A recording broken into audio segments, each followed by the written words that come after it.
Welcome to the Feminine Truth Podcast with Mary Miranda, a place where you can reconnect with your wild, cyclical, and fierce truth. I am Mary Miranda, a mentor, guide, healer, and intuitive coach. I guide women on a journey of remembrance, reconnection, and embodiment of their inner feminine truth and power.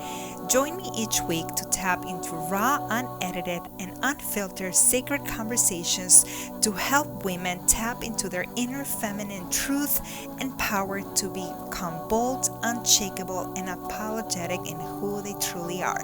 Let's jump into today's sacred conversation. Welcome to another episode of the Feminine Truth Podcast. I am so excited to bring you a guest that I found on TikTok, and her name is Eve. Eve, thank you so much for coming on the podcast. How are you today?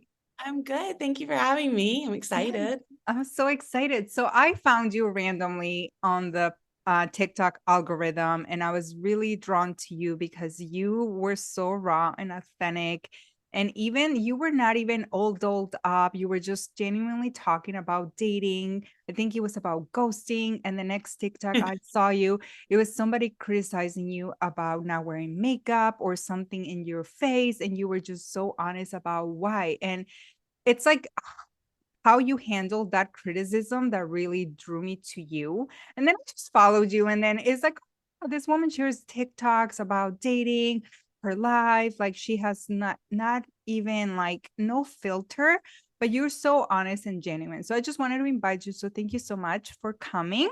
Why don't you tell us a little bit about who you are? Because you are not a dating coach, because I initially thought you were a dating coach. You're actually a lawyer. Why don't you tell us a little bit how you stumble upon TikTok, being a lawyer? Sure. So I've been a lawyer for about 8 years, and I ended up on TikTok because in 2021, my roommate at the time was going through her egg freezing journey, and she wanted to make TikToks about it, which is kind of where my platform has landed, in this idea of women over the age of 30 who are, discussing taboo topics and doing things that conventionally 10 years ago weren't being done, or at least talked about, right? And so she wanted to, along those lines, talk about her egg freezing journey online. And she sat in her bed, and I sat with her for like 4 hours trying to make TikToks about her egg freezing journey. And she kept wanting to get the lighting right and the makeup right and the outfit right and the words right. And I remember just being like, it's okay. Like, you can just video it. Like, people care more about the story than that the lighting's right. Like, you're talking about egg freezing. That's what's important. But we were come from such a background of Instagram and these like perfectly curated profiles and these perfectly curated narratives, that it was right when, COVID hit and TikTok was starting, and people didn't really know yet how to use it, and wanted to like put 5 filters on everything. And so I went into my room and I was just messing around with it, trying to figure out how to help her. And I just started posting stuff like completely randomly about being single in LA, places you can meet people, places like with COVID, the different bars and restaurants that were open, not open. And I kind of started getting good traction on that, and just was like, wait, this is kind of fun. This is a creative outlet. It's very different from the law. And I enjoyed having like a right brain, left brain activity every day and not just reading documents. And so I just kept doing it. No, yeah. And I actually love that, because the comparison with Instagram, it has to be perfectly curated. I have not posted on Instagram just because it doesn't vibe with me. It's been over a year because Yeah. I'm not perfectly curated in No. my daily life. I am a hot mess. Someday I'm wearing like a pineapple bun, like my baggy sweatpants, a hoodie. I like being comfortable. And a lot of times it's like, oh my God, do I want to show up on TikTok like that? People are going to eat me alive. And I've been eaten alive, but the comments, like the most cruel people are on TikTok. If you want Yeah. to experience not be liked or be hated for nothing, go on TikTok, because the commenters, the people have no filter. The trolls are crazy. How have you been able to handle the criticism and all these people when you show up authentically as you? It was really bad when I very first started. I'd never experienced that, right? Like, I'd gotten made fun of as a kid because I'm 5'11". I'd always gotten made fun of for my height and been like, oh, you're the Jolly Green Giant. And I've gotten made fun of here and there for different things, right? But never in this way that like this person that I've never met, never seen, oftentimes doesn't have a profile picture, or you can't see anything about them, is taking these like very personal jabs. And for the first, I would say probably 6 months, it would hit me. And this weird shift occurred where the fact that I was still showing up and still posting and gaining followers while I was doing it, it suddenly became like my superpower. Like my confidence was being built by it, that like, not only am I like gaining followers, but I'm able to like withstand the hate. I'm able to like withstand people trolling me. And I was like, wait, I must like be confident in myself. And then like telling myself that, I like felt it. And so now I like kind of find it funny. And I'll every now and again, like when I'm in one of my moods, because I can have like sassy moods when I'm in one of my moods, I'll just kind of like go at them. But it's not like from a I'm hurt place. It's from a like, what are you doing, sir? Like, and it's generally, not to make generalizations, it's 95% men, but maybe that's just on my profile. I don't know. But the ones I get are 95% like men. But it's usually men calling you like cat lady, or you're gonna end up alone and die alone with cats. And it's Yeah. like, well, cats are preferable over so many men. Like, how is that an insult to me? Like, I always say, like, no, I'm allergic to cats, so I know I'm not gonna end up with 1,000 cats. Right. But if I did, it would be a preference over you shitty men out there, you It's know? well, the thing about it is it's like it's always the same jabs. And I'm like, if you're gonna take a jab, like at least be creative, like make it a little spicy, give me something to work with. But it's always like, you're a cat lady, you're gonna die alone, you're single, you're desperate, you're gonna roll over in the grave, you look 45, you're gonna be childless. It's the same, like I can narrate the 10 that I get. And I'm just like, cool, cool. Got anything else? Yeah, I know. It's the same old story. Okay. I actually do want to bring up something that I noticed during October that you posted, and I was not aware about it. So October was Domestic Violence Awareness Month. Mhm. And I literally, you never talked about this in the time that I followed you. Yeah. And all of a sudden you came up with your story. And I think you even posted some screenshots of text messages or things, something like that. Yeah. But you came out with your story. And I was just like, oh my God, I had no idea you have gone through that. She had gone through that, you know? Yeah. So then I just want to know if you're open to sharing your journey Sure. of what it is like to be in a abusive relationship. Sure. I think that a lot of people, I don't have any problem with the fact that I've been single for 5 years. I am on a journey to find my person. I'm not on a journey to get a boyfriend. And I think those are two different things. And the longer I've spent alone, the more confident I've been, both in myself and in my independence and ability to be alone. And I don't want to like destroy that peace or my happiness just again to have a boyfriend, like on paper or whatnot, right? But a lot of people don't understand how we got here or like what the backstory to that is. And realistically, it was a combination of that relationship and COVID that kind of sandwiched on either end. And so it's only been in the past, I would say, year that I've been able to date and been mentally in a good place to date, right? So I met my ex-boyfriend at work in 2015, I believe. And we did not live together for the first like 9-10 months we were together, which is normal, obviously. And so I wouldn't see him every day. I'd see him once, twice a week. And so a lot of things that I look back on now that I would have thought of as red flags now, I didn't, because we weren't seeing each other every day. So patterns and habits that you would see with someone you're spending a week consecutively with don't show up when you're spending a day with them. On top of the fact that there was this idea that he was like vetted because I worked with him. And it's like, maybe I'm being crazy and delusional. And it was the first time I'd ever been in a relationship with anybody, even like approaching this. So I would say for the first year, there was this weird combination of like love bombing and like putting me down both at the same time. It would be like what people describe as like the typical cycle of, I'm in love. I mean, he said, I love you like 3 weeks in. And that's like, as a woman who hasn't experienced this before, you're a little distrustworthy of it, but you also, it's what you want. You want to be loved. And so, it's easy to fall into a trap of believing the good because you want to believe the good. And so he would say that. And then we would get into a fight about something really silly. Like I remember getting into a fight because I like mentioned my ex, prior to him. I like made a comment about it. Not that I liked him, wanted to be with him, anything like that. Just like, oh, I've been to this restaurant with XYZ person. You know what I mean? Or I don't remember, something completely innocuous. And he would lose it and stomp off and disappear for 3 or 4 days. And I wouldn't hear from him. And then it would repeat and he'd come back. And he would like do some grand gesture, like he got my face on his credit card. So like every time he paid, like my face was on his card, right? And this just kind of snowballed.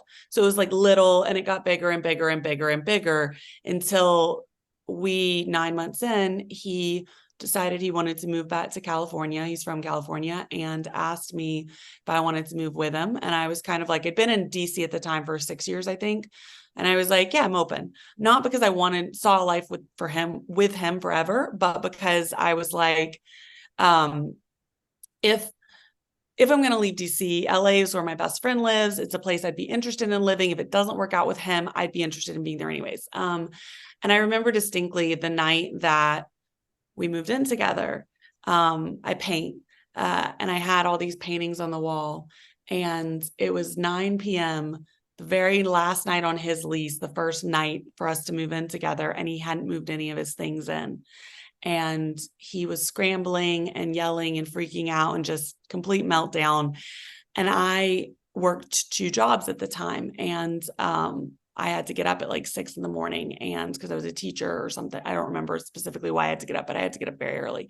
And I was like, I need to go to bed. Like, you have to finish this alone. And he took a butcher knife, like a knife this big, and he slashed every one of my paintings. And I remember just being like, what the actual hell have I gotten myself into? And we'd been like drinking red wine while we were packing and stuff. And he took this big 2-liter Magnum bottle of red wine and he held it over his head. And he was like, I'm going to fucking smash this everywhere. And he smashed it on the floor. And this is like our apartment. And there's red wine all over the walls. There's glass everywhere. He's holding a knife. And I just remember like packing up all my stuff. And I coached soccer at the time, and calling a mom of a girl I coached and saying, I don't know what's going on. I need somewhere to stay. Can I stay with you? And she let me stay there for a week. And looking back on it, so I coached soccer.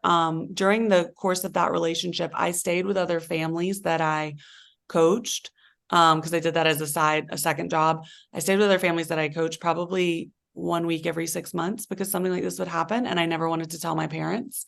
And they were kind of like my second family, these parents, right? And it was like from that point on, it just cycled. We'd be in the car together and he'd threaten to wreck the car. He'd throw glass bottles at my head. He'd punch the wall, punch our TV, punch me, tried to kill my cat. Like it just snowballed. And I can say it now without like getting upset, because I did extensive therapy about it. And I can't remember what it's called, EMDR, I think, where you like hold the pads and you re-talk through the trauma and like reprocess it. And I can talk a lot about it, but it was a pivotal moment in my life, because I realized like you have 2 choices. You can go down with this, or you can figure out a plan and get out. And I was like very logically thinking through these 2. And what hurt me more than this was the guy I dated after telling me how weak I was for being in a domestically abusive relationship. That has stuck with me every day since then, because every woman I think has experienced some form of at least verbal abuse from a guy, if not more. And to have someone tell you you're weak because of that was more crushing than the experience itself. I'll stop in case you want to go in a different direction. No. This isn't, I'm not saying this is great. It's not. I'm so sorry you went through that. I left my abusive relationship in 2015. It Wow. was emotional, verbal, psychological, financial, Right. spiritual abuse. And I felt so much shame because I'm educated. Yeah. I'm smart. I have a degree. I Right. have Like, all how do we this get here? accolades. How come a woman like me The shame I felt as a woman fell for Yeah. that type of relationship. How did I allow myself to be abused, cheated on, went back, the trauma bonding? People don't understand. And I'm getting goosebumps just because Same. the shame what that I carried was for so many years, being ashamed of telling people, being ashamed of myself, the shame I felt when I looked in the mirror. How did you allow this? And kind of like abusing myself, bullying myself in a way, because I would be so hard on myself. And when I did my healing journey, when I started this journey, there were barely any people talking about narcissistic abuse. There was really not a lot of people talking to about narcissistic abuse. So there was this podcaster, no, I'm sorry, YouTuber. He has a book and everything, and he had a clinic close to me. And I'm like, oh my God, I'm like somebody that can actually help me. I go Yeah. to his clinic, couldn't afford his because it was out of pocket, it was too expensive. So I end up going to one of the therapists in his clinic under him. And she completely sided with my narcissist because he came into one of the therapy sessions because he wanted to talk to me. And I said, the only way I will talk to you is if you come to a therapy session and I have someone like a Yeah. mediator. Toward the Right. end, she completely sided with him. I felt so betrayed because she knew everything I have gone through. And I never went back to therapy after that. I had a very like sour taste and I felt Right. betrayed. And I said, I thought she would be the one helping me to heal. And I think that what I experience with everyone, the stigma and the kind of like misconceptions about the type of woman who fall into these relationships. Yeah. Everybody says you're weak, you don't love yourself, you don't know better. I'm like, you have no idea. Mm. Any woman can Yeah. fall, goosebumps, can fall for these relationships because these men are master manipulators, love bombers. They tell you the right things, they pretend to be someone they're not, they hide their true selves, and once they come forward with who they really are, you are in it. You are like enmeshed, Too you are late. trauma Yeah. bonded, and it's so hard. And people don't understand the gaslighting. So I am so sorry that man said that to you. And how did you move on from that? I know it, you said it's still with you every day, but how have you been able to cope with knowing that that's not true? I think that the my mom has a lot of issues with my TikTok. I'll start there. She's a very private person and she has a lot of issues with how open and vulnerable I am publicly. And it doesn't necessarily gel with my job and my career. My career knows about it, like my firm knows about it. My boss is well aware of it and follows me. But there's obviously a diametric opposition there. But for me, the I've gained the most confidence and clarity on who I am by talking about it. It's almost like journaling. Like I know not everyone treats their TikTok this way, but I've treated my TikTok as though like I'm writing myself a little 1 minute journal at the end of the day. This is how I felt today. This is what was going through my head. And oftentimes it's about being single and dating. Sometimes it's about random stuff in pop culture. Sometimes it's about like an awkward moment, but it's been so therapeutic for me. And that's a weird way to put it, but it's been so therapeutic to say my like truth and then find that other people resonated with it and be like, okay, I'm not crazy. I'm not alone. Like it's almost reversed the gaslighting. It's reversed the feelings of, insecurity or shame, because the moment I say XYZ happened to me, 100 people are going, yeah, me too. And I'm like, oh, okay. And so that's, I think, how honestly it's been the biggest growth for me confidence wise, is to realize that I'm not alone in this. Like I'm just a little drop in the ocean, and all women, or a lot of women, are going through these same experiences and emotions about all of this. No, it's true. And even honestly, family, it's an issue with me. Like they don't, I mean, my family speaks Spanish, like that's our first language. So like my parents, I know they're not super, they don't really know what I talk about. They just know that I share a lot about that abusive Yeah, relationship. And I came forward with my story, obviously, after I left, after I find out, after I started healing and felt empowered. And I was so trolled by him, my ex, and his I'm friends. sure I'm still trolled to this day on TikTok when I bring up about the that story. It still happens every single time. So they're still out there. That's never ending for me. And he was a public figure here in Chicago, and I've gotcha. never said his name. I'm like, Right. I'm like, it's not even about him. It's about Uh, my experience, what I've went through in helping other women. And with you, when you share your stories or what you've been through, you're relatable because so many women are going through the same thing. yeah. The And nobody talks especially about the it. dating, the abusive relationships, so many women and a lot of women stay silent because of shame. The Yeah. shame, it's like it follows us everywhere. And just dealing with that for me, it's like I'm putting myself out there too because it helps me with the shame because I'm teaching myself that there's nothing to be ashamed because I fell into these Yeah. relationships. It doesn't matter how educated you are, how smart you are, how much you know the red flags, everything. This year, I still found someone that was extremely misogynistic, sexist, put me Right. down because of my body, told me I was not a real woman because I was not thicker and had a bigger booty. I was not a real Latina because I did not have a big booty and racist. And I'm just like, me knowing all these things, I coach women. I still fell for this because of how manipulative these men are, like Mhm. how they present themselves. And I was just like, you know what? Any woman could have fallen for that. And Yeah. there's nothing I should be ashamed of.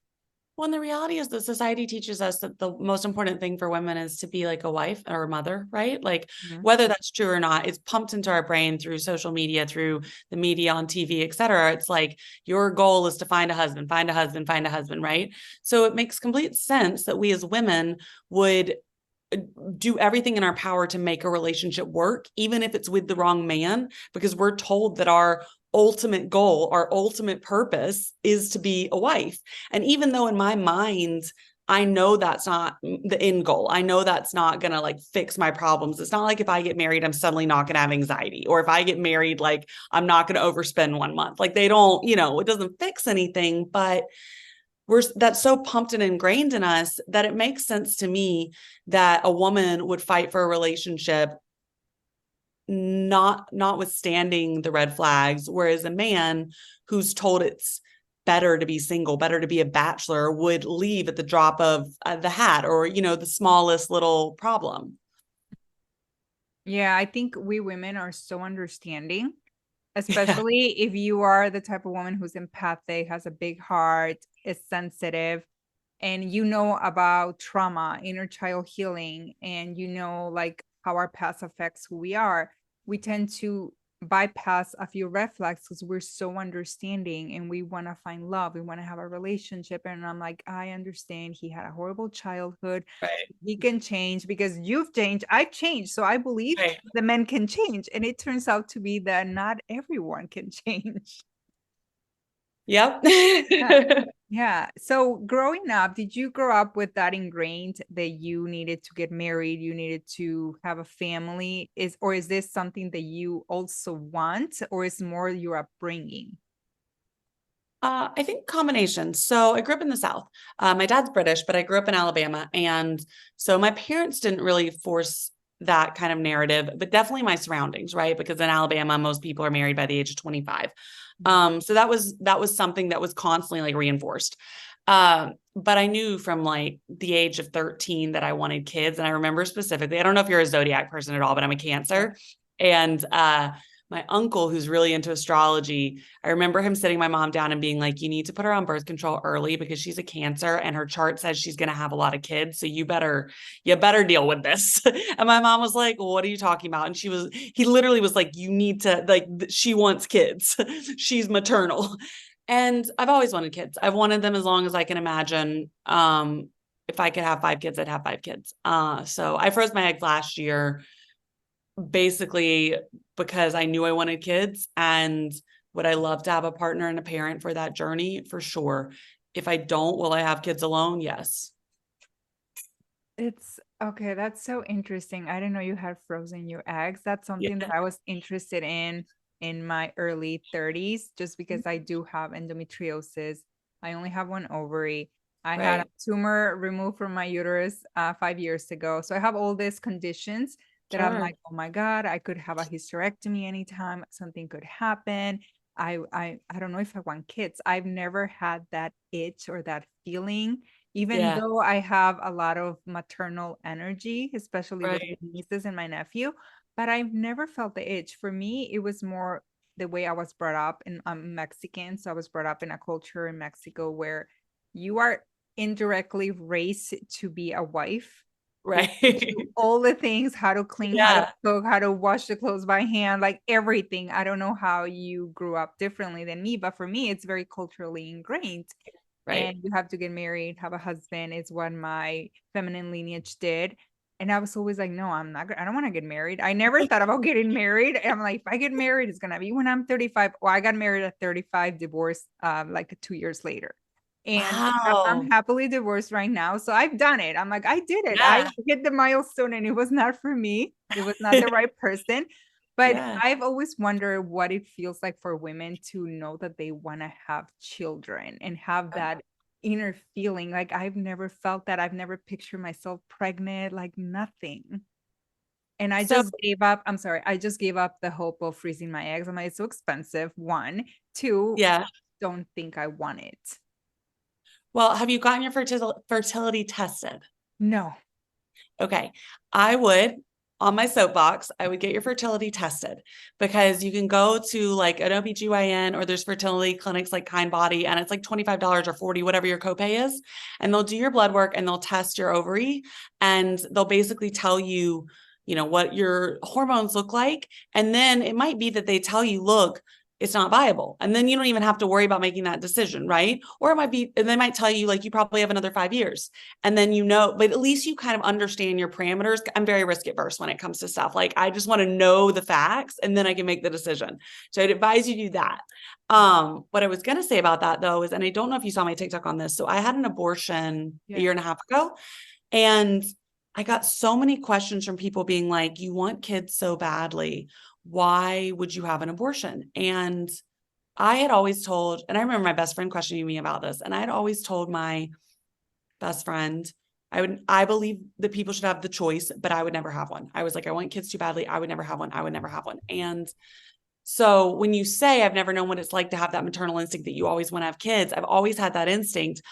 But when the reality hit, I realized it was so much more than just me wanting a kid, that there were so many other factors. There were factors involving the father being present, not present, wanting a part in this child's life, it was such a bigger decision than just this feeling that I wanted kids, right? And so I know I want kids, but I also know that it feels to me in some ways unethical to do it just for the selfish reason that I want kids. Like I want there to be a plan. I don't want to provide kids I would not want to provide my kids with an unstable home or like a shitty childhood. But I have always wanted them. So It's so it's nice. there in my like I see a baby and I run to that baby and I'm like, I'm picking this thing up. Like, hope that's cool. And all my friends are like, you can't just take other people's babies. And I'm like, baby. Definitely no. But I do feel like that with my nieces and nephew. Like I Well, like they're family. they're my everything. Yeah, and I do feel very maternal. Like one of my niece's mom tells me like you're more a mother to her than I am, just because I'm so loving, I'm so Yeah. warm, I'm so like I'm their safe space. So I'm like I'm just Auntie Mary. I'm fun Auntie Mary. I want them to come to me because I'm a safe space, Right. and I want Love them to that. one day look up to me. But yeah, like the thought of me, like I'm child free by choice right Mhm. now. I literally this year is the year that I'm like, you know what? I just need to stop like going back and forth Back with and forth. inner Yeah. conflict. Do I want children? I'm like gonna be 40. It's not like it's an easy decision for me anymore. It's I have an age limit too. And it's not that women over 40 cannot have children. They certainly can, but I do have some issues that it's like I also have to think about what I'm gonna put my body through it. And I also Right. have to think that if I get postpartum depression, am I gonna be able to handle that, knowing that I struggle with depression and anxiety? Do I Right. want to put myself through that and a baby and a child through that? Do I want to bring a child into this world? Like I would like, you know what terrifies me? my Right. child, causing my child trauma and them having to heal from me as a parent. Oh God, that's my worst nightmare. That is my worst nightmare. And that Yes. is the reason why I'm like, I don't Oh, think I would be heartbroken, devastated. Like if even the slightest thing, I don't want to give him a piece of gum, he's gonna think I'm neglecting him and grow up feeling neglected and abandoned or something. Like it terrifies me. that's why I want boys and not girls, because I feel like I'd cause less trauma to boys. I feel like if I had little girls, I'm like, the damage you can do to a little girl, we are fragile. Yeah, and I'm As still little heal. kids, we grow up, but we are very Yeah. fragile. And I'm still healing my inner child. I'm like, how Yeah. am I gonna raise a child when I'm still healing my inner child? Not that it's not Oh, possible, but me thinking so much in the future, I'm like, I can't. And right now I'm also single by choice. So it's not like I'm looking for a partner. So I'm like, okay, if I meet someone logistically, it's gonna work for me. So I'm like, I just need to make a decision for me. Doesn't matter what's going to happen in the future. What do I want right now? I'm like, I don't want to have children. I want to be single, celibate right now. I'm on this journey. And I spent so much of my 20s and 30s on dating, on men, yeah. getting into these relationships that were abusive. And I regret it. I regret it that I wish somebody would have mentored me and say, focus on your career, focus on your goals. And I didn't. And now I'm at this age that I'm almost 40. And I'm like, I wasted so much time. Yes, there are lessons, but I still wasted time, you know. I should have been more level headed, more focused, and I wasn't. And it's a big regret. So now I'm here, but I want to talk to you about now about this finding a husband, which it feels so exciting to even think about it. And I just love the fact that you're so bold, so unapologetic. You're like, yes, I want a husband. Help me find a husband. So it's been fascinating. I still get probably 100 emails and messages a day. And I don't know, I haven't gotten to get through them. They're from like multiple different countries, different languages. And it's part of the reason that I don't know if you saw this, but I'm working with a tech founder and we've developed this app that's basically like to create the same idea, but for others, right? Because what he reached out to me and he said, look, I would pay $10,000 to find a wife. He was like, I'm ready. I think he's like 38. He's like, I'm 38. I'm do tech startups. I'm settled in my career. I want a wife. And he was like, the dating apps feel like people just basically there's no accountability. People ghost, people, whatever, whatever. Right. And he was like, I've used matchmakers, but you pay $5,000 and you're not guaranteed to meet anybody who you like. Like there's no guarantees. You're just paying for them to look for people for you. And he was like, I love the idea that you're basically updating the matchmaking trend, right? And you're doing an updated version of matchmaking for 2023 and using your networks and being like, why the hell are all of our friends always saying, I've got someone, I can introduce you to someone? Like if I had an open job and I knew my friend was the perfect candidate, I'd refer my friend. Why am I not doing that for people's dating lives? It's like people just don't want to do it. They're so focused on themselves and they don't want to think about it. They don't want to worry about the fallout. Like, what if you two break up? Well, what if you get fired from your job? Like, and he was like, but I don't have the social media presence that you do. So he was like, I don't have Instagram. I don't have Facebook. Like, who would I ask? And he was like, what if we could basically like create crowdsourced matchmaking? And I was like, it's kind of what I'm thinking. And so, we developed this app called the Arrow. And what's cool about it to me is that I've had my married friends like swipe for me, but they don't actually have like their own profile, right? They can't like make a profile and go on and look and connect and think about it. And my married friends now have this opportunity. Like I have stay-at-home married moms who are like, yeah, I know people in LA. Like I would love to set somebody up with them. They might not be a perfect fit for you, but they might be a perfect fit for one of your friends. And so it's kind of gained traction in that way where people are like, this makes sense, especially since it's come out that effectively a lot of the dating apps have made it impossible for you to match. Like they're holding the people you want to match with behind paywalls because they know that who you want to match with. And it's like, so we're paying for Hinge to hide the people we want. We're paying for matchmakers who can't guarantee us a match. They're just finding people. And I'm saying, look, let's not make this about money. And maybe that's because I have the freedom to, because I have my own job. And so I'm not worried about this making millions of dollars.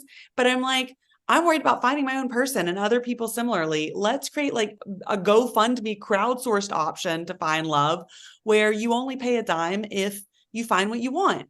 And yeah, I'm really excited about it if you can't tell.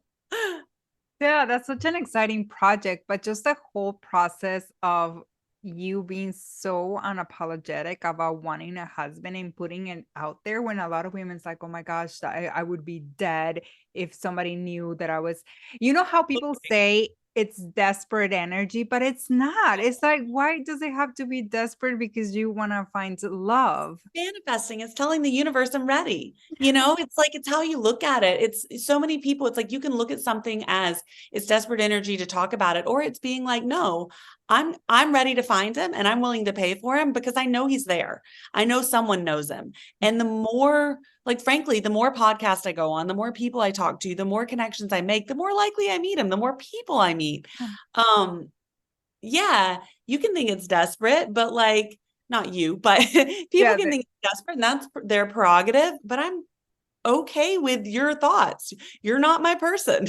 yeah, yeah. That just disqualifies you as a Yeah, potential candidate. right. Like that's cool. Like you're not because I think of it as such an adventure and I've done everything else in my life by like making a plan and taking steps towards it, right? Like you want to work as a lawyer, you study for the LSAT, you take the LSAT, you go to law school, you study for the bar, you take the bar, you apply to jobs, right? There's steps. You want to run a marathon, you run 2 miles, you run 10 miles, you run 15 miles, you run the marathon. You want to, whatever, everything you want to lose weight. Like everything has steps to get to your target. Okay, I want to get married. What are the steps? What do I do? And I don't know. Have you ever listened to Matthew Hussey? Mhm. So I don't love all of his stuff, He but just I got saw married too. really, yeah, Yeah. I've seen like random here and there TikToks, and one of the TikToks he did that I saw that I thought was interesting was he said, if you want to find love, here are all the things you should be doing besides dating, like all the other things you should be doing in your life, and one of them was basically expanding your network because then you're meeting new people in new environments who will introduce you to new people, right? So joining clubs, like because not just for the club, not just for love, but just because you're going to be introduced to a new pool of people. And that's what I think about it as is like, okay, so one of the steps is expanding the people I know. And this I- did it. So yeah, no, no, totally. And I hope like if somebody, who knows, maybe somebody will watch this or listen to this podcast and yeah, that will be your person. You never know. You never know, but you got to put yourself maybe you out there. know him. I know, right? But when you were talking about your app, there is this Facebook group. Like, there's this Facebook groups like, are we dating the same guy Yeah, in yeah, every single city? Okay, but there's also Facebook groups vouched men or right, people that you know. So like I am in it and I'm not even looking, but I'm in it because it's so right. cool how the women post themselves or I'm looking for my person. This is this age, these are my qualifications. Let me know if you have anyone. So it's kind of like a matchmaking, which Yeah, feels more natural because I'm like, that's right. Like maybe somebody knows their person and they're gonna be able to find it. And there's so many couples that have found their person in that group. And I'm just in it for the stories because I'm like, when I yeah. said, are we dating the same guy? The energy there is like, you never want to date again. It's so low vibe. It brings you down. Um, It keeps you in this mindset that all men are shitty, all men are the same, which is not really true. There's still good people out there. There's still good candidates it's out like there. Reddit vibes. You know what I mean? Yeah. Reddit Yeah. energy. Exactly. And there's this other group that there's hope. It keeps you in the illusion that, yeah, there's still romance. There's still like people that believe in love, people that are looking for love. And it kind of makes you feel like there's nothing embarrassing or shameful about posting that you are looking for someone. Yeah, we are Mhm. like literally most people are, Yeah. like this isn't abnormal, guys. Most people are looking for somebody, and you're not going to meet him sitting on your couch. I mean, you might meet an online friend, but it boggles my mind because I had a lot of really positive feedback, but then I did get all the backlash, all the like, oh, she's desperate, blah, blah, blah, blah. And it boggles my mind because to me, being your authentic self is like your most beautiful self. Like if you were being true and you're telling the universe what you want and you're being real with people, then like how could that ever be ugly? Like I don't did you ever read the book The Velveteen Rabbit? No. Mm-mm. Okay. But You I should look. saw it like on Friends. They mentioned that on Friends. That's my favorite show, like with Chandler and Yeah. Uh-huh. So you should look up the quote about being real on the Velveteen Rabbit. I've got it inscribed on one of my pair of shoes, but it basically says like you can never be ugly if you're real.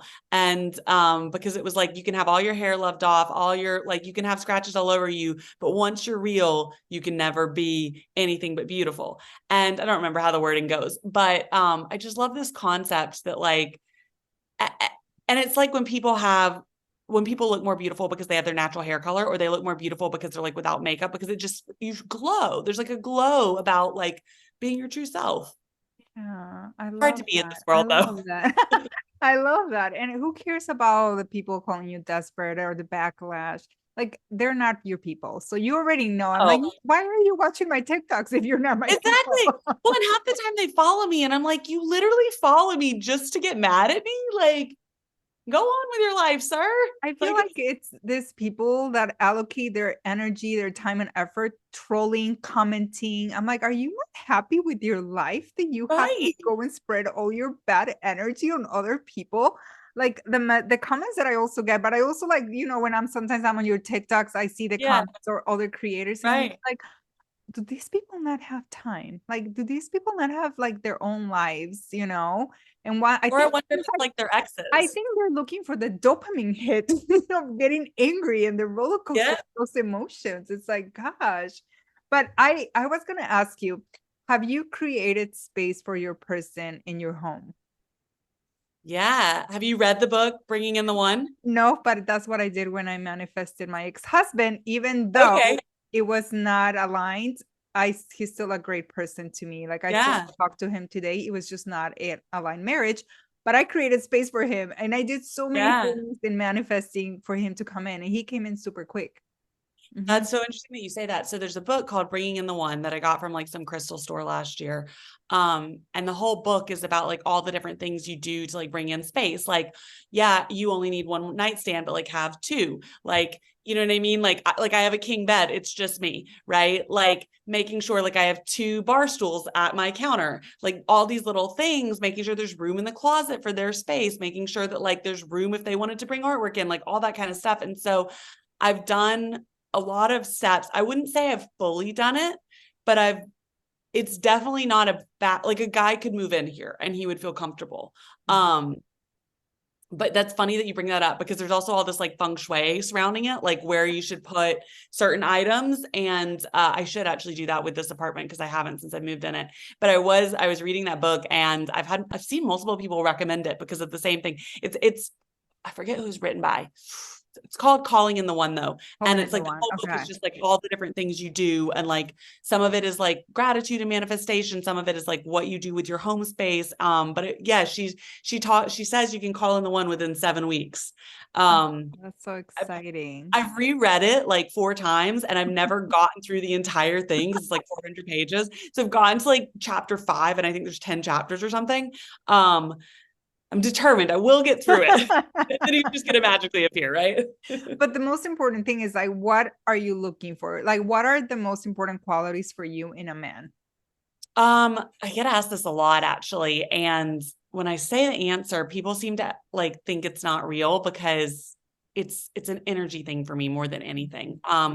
So if I had to pick one physical characteristic, it would be height, and that's because of my height and because of the fact that a lot of men are insecure about me being tall. I'm insecure about me being tall, whatever, whatever. That being said, if I met a 5'8", 5'9" guy out at a bar and he had the right energy, I wouldn't care. It's just hard to know that energy online, right? It's hard to, so I start at the 6 foot parameter because that energy it's less, or there are less people that are insecure in it under 6 foot. So physically, that's it. Everything else that I've ever said, I would describe my perfect person as the perfect wedding date. I want somebody who like is going to work the room without me, has the autonomy and ability to do that, hold a conversation about a many different subjects, be like, for lack of a better term, like a Renaissance man, can talk to my dad, brother, whoever, right? I don't have a brother, but if I did, and maintain the ability to hold those conversations, but also can come and check on me, but also is going to be able to dance, take a shot, like have his own good time. And what I mean by that is he has his own persona. He is his own person, but he also can be by my side and doesn't have to outshine me, can let me dim and can be beside me respectfully and, checking in on me and being a date. And the reason I say that is because the opposite is a guy who needs you, can't talk to people without you, needs your attention, needs your security, needs you beside him the whole time, or someone who's non-attentive, who completely leaves you and looks for that attention elsewhere. And so the perfect wedding date would not do either of those things. You can both independently work the room and hold your own, but when you come together, you're respectfully together and having a blast. And that is hands down the most important thing to me in a person, is they can hold their own, they have their own life, but together we are better and have fun and are able to balance each shining and dimming beside each other. I love that. That's so That's different it. than anybody else's explanation. What are you looking for? Values? Like, they give you the list. This is more like an experience. Yeah, The experience that you desired. I love it. I don't care what their job is. I don't care how much money they make. I don't care if they're Black, white, Asian, Latina. I don't care what their religion is. Like, none of that is important to me. I will say what I described is more prevalent in certain cultures and certain races and certain areas, right? Like, I think what I described is definitely more prevalent in someone from the Midwest or the South. It can be, right? It is more prevalent, I would say, in Latina culture or in an Italian culture. Like, there are certain places it's more prevalent, but I don't have any constrictions otherwise. I love that. I am so excited for your journey. And obviously I follow you, so I'm going to be watching everything. What do you feel is the biggest lesson that you have learned in dating? I hate to say it, it's such a cliche, but the moment you stop looking for him and the moment you stop chasing, you attract. I mean, I post all the time about my single stuff, right?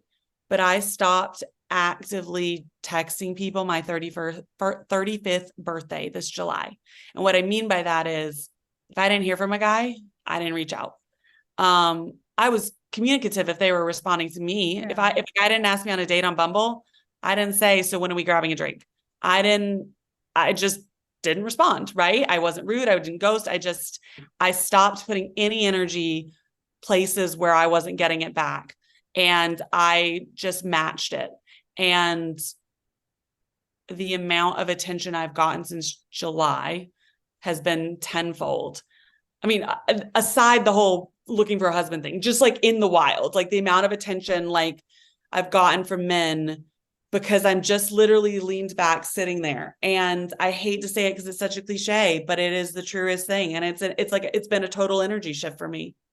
I mean, it's the fact that you're leaning back, you still desire it, you're still like in a way, but not actively chasing and looking for it because you put it out to the universe. So now everything is working on to you, to come to you to receive it.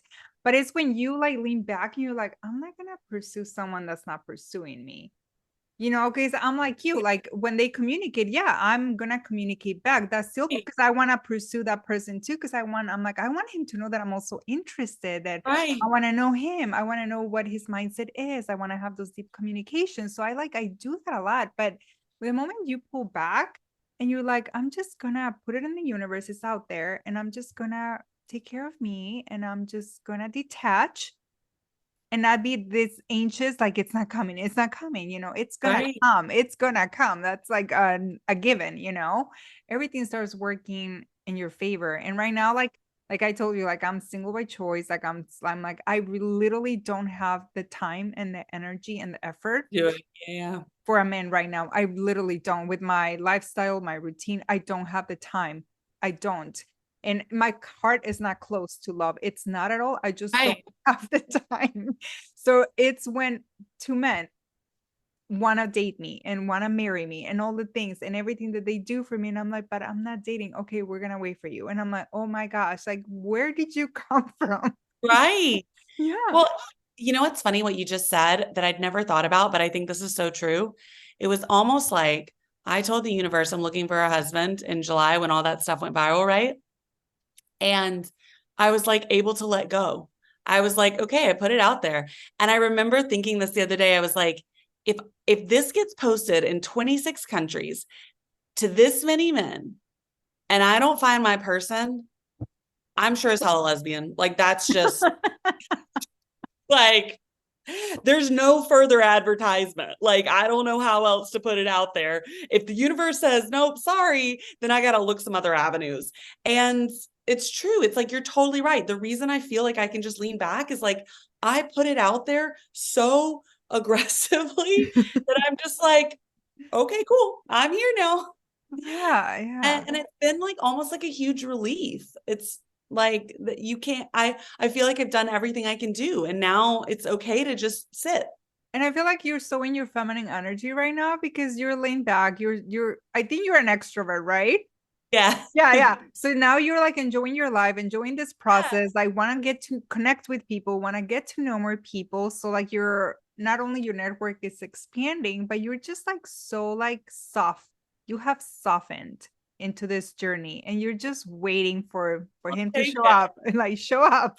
I mean, it's been really fun, honestly. It's just been like I've had a lot of fun hearing people's stories, understanding that knowing that you're not the only woman feeling this way is so empowering. It's so empowering because you're just suddenly like, I'm not crazy.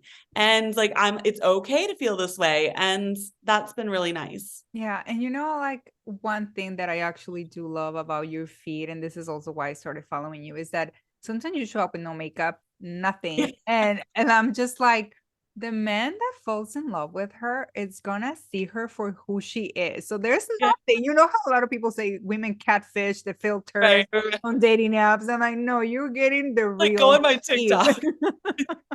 Somebody wrote on one of my TikToks like a couple weeks ago, they were like, if you ever get a merch line, it needs to be like an oversized t-shirt merch line because all my TikToks are in like huge baggy t-shirts. And I was like, that's on brand. That's fine. I could But do yeah, that. like, but that's who you are every single day. And Yeah. this person needs to see that sometimes this is you. Sometimes you're dolled up, dressed up when you go to work Right. or whatever. Sometimes you were in a workout clothes. Like it's diverse. We don't look perfect all the time. It's impossible. And feeling that you have to be so perfectly curated so people can find you like I guess like they more appealing Or it, aspiration. yeah, it's just so exhausting. I don't have the time every single day to put on a full face of makeup and do my hair. Sometimes I'm telling you, every single day is usually a pineapple bun. It's huge. Right. My hair is huge. Right. And I'm just like, You have beautiful hair, by the way. I love your thank hair. you. Thank you. So then you have inspired me to just show up unapologetically. Doesn't matter what I'm wearing. And sometimes like I feel like ratchet some days because what I'm wearing, I'm like, oh my God, this is so embarrassing. There's just no way I can show up on TikTok. But sometimes it's like, Right. who cares? This is who I am every Right. day. Well, and the thing about it is that I think the importance is that you're having a creative outlet, right? And that you're getting your message out there.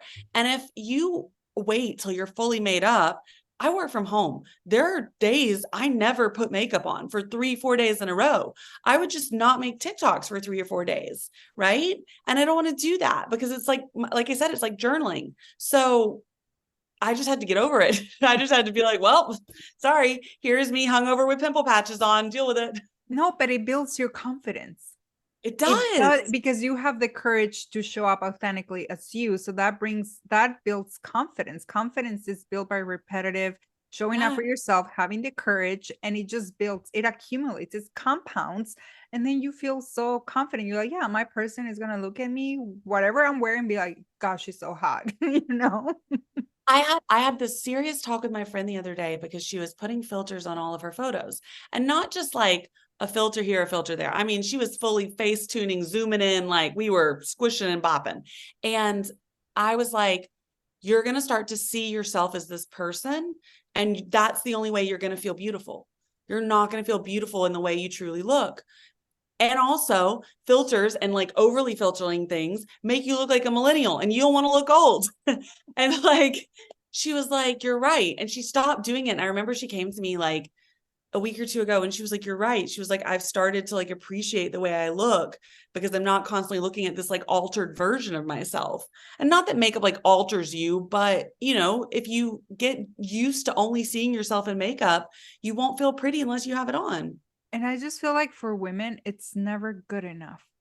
No. Nothing, it's ever good enough. This is why I was so into bodybuilding. I still work out every day because I love taking care of me from a place of like, I love how I feel, like Yeah. empowered. I love taking care of my body, but it was never good enough. Like, no, you have to keep working out. And I wanted a big butt.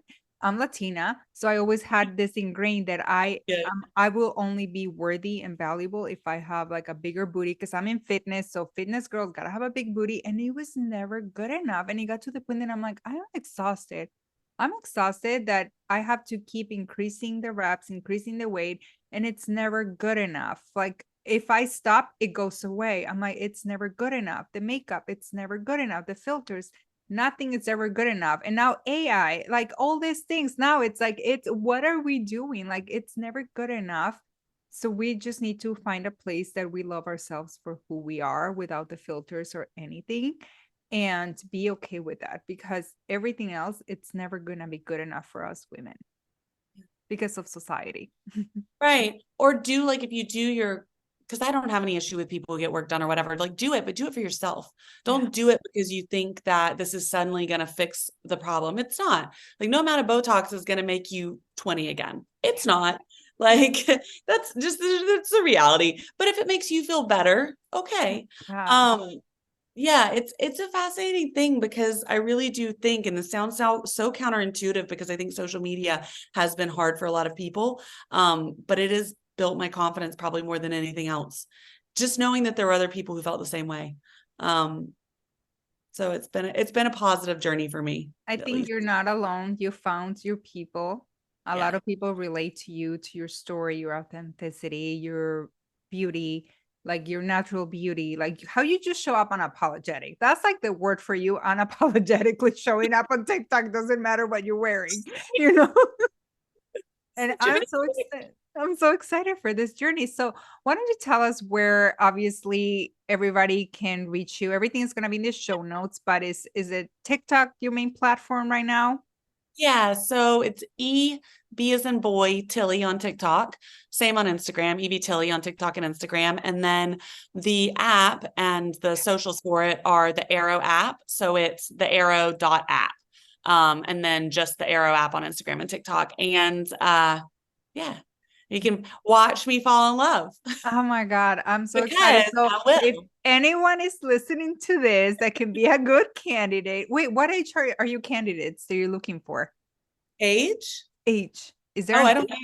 know. Oh, you don't have an age limit. I told Oh, you it's an energy thing. you know, I'm considered a cougar now, but I'm like, no, I will not go younger for me. I I would, oh, I'll go younger. I'll go, I mean, realistically, I'd go 25 to 45. I'm 35, Okay. realistically, Okay. which I think is like kind of any age, right? Like, Yeah. you know, Well, if you're listening to this podcast and if you know someone that can be a great candidate for Eve, shoot your shot. That's what I'm gonna do say. it. Thank Thank you. you so much for coming on the podcast. Your energy, everything was so much fun. I love this conversation. Thank you for sharing uh, more of you on this podcast. Yeah. Yeah. Thank you. Thank you. Bye. Thank you so much for being part of this conversation on the Feminine Truth Podcast. This podcast is for you, for me, for us, for the Feminine Collective. Thank you for spending your time and energy with us. I so appreciate it. Please, it would mean so much if you could share this in your Instagram stories, in your Facebook stories, or everywhere so this message gets spread and others can find this podcast and this conversation. And if you feel like someone needs to hear this message, please share with them. I would be so grateful for you, and let us know your thoughts, how this has helped you, how you connected with this topic, or how this has felt in your body. And lastly, if you feel the pull, I would be immensely grateful if you could take the time to leave a review so more people can find my podcast and this conversation. I'm sending you so much love, and I'll see you on the next episode.